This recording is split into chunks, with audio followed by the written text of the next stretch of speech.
This is Ginny with LearnWithGinny.com. I was just waiting for my recording to start over here. And we are live on Facebook. So,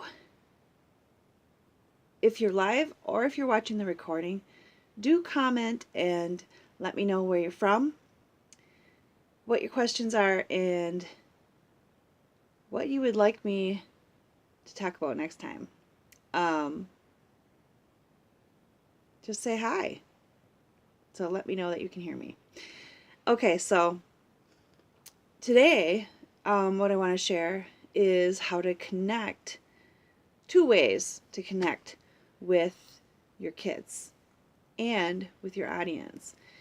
And as an uber busy mom, I like to connect my business lesson with parenting too, because they go hand in hand, especially on social media, which is what I want to talk about, because these are tips that I got from Kim Gartz, and they're directly from my notes again.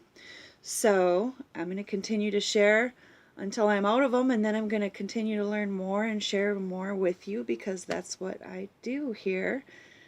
And hopefully something will help you out. So the two ways are simple, is the direct way and the indirect way. The direct way is, this is hard as a mom, is to listen. Don't talk, just listen.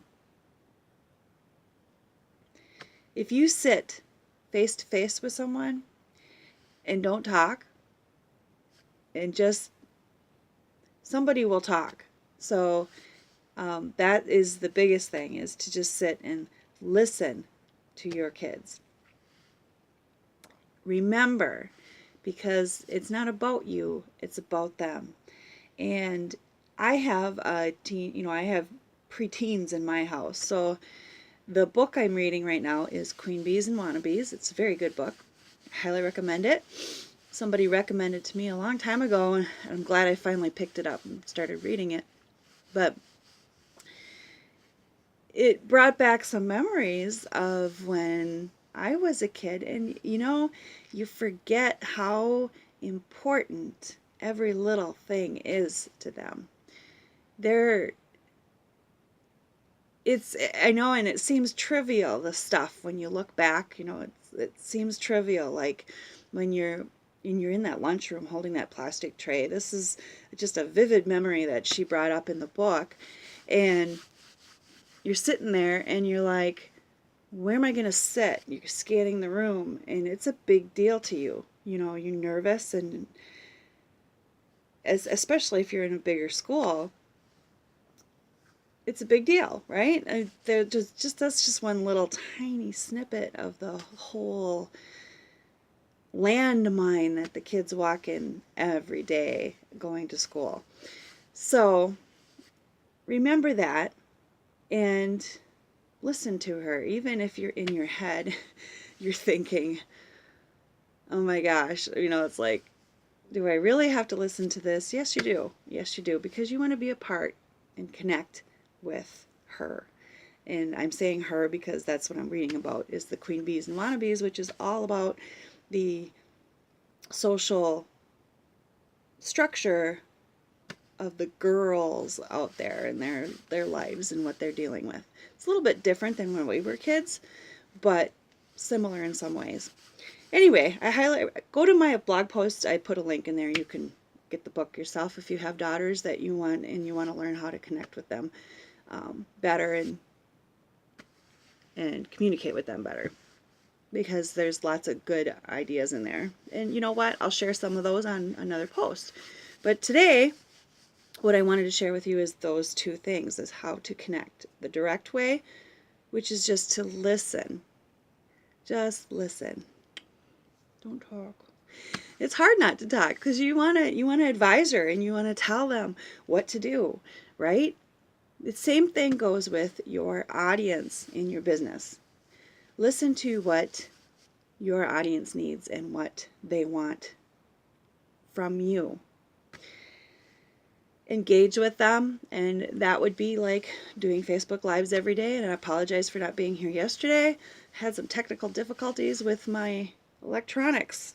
Nothing was working. It was great. Not anyway. I'm here again, and I'll continue to be here every morning at 6:30 a.m. so that you can come and engage and ask me questions, so I know what you want, because that's another way to connect with your audience, which I did not put in my blog post. So if you're watching this video, this is an extra tip, is to ask. Ask your audience, what is it that they're struggling with? What is it that they need to know about? Because that's what you're here to do, is to educate, inform, motivate, inspire, and entertain. So that is an extra little tip too, because that's not in my blog post, because that's in my notes though. So the second way is the indirect way, and that is to spy. And I don't really mean, what I mean by that is more listening, really. But what you do is you watch. You watch what your audience is talking about. You know who your audience is, right? Mine, I'm going to just call her Brandy. If you're Brandy, then I'm spying on you. I know where she's hanging out. I know what forums she's on. I know where she's asking questions. So I go to those forums, those groups on Facebook or whatever, and I read, what is she talking about? So I go spy. But the best way is to listen. So, content strategy, this is the extra tip for you today. In your content strategy, Kim Garst is the one that I'm referring to in these notes.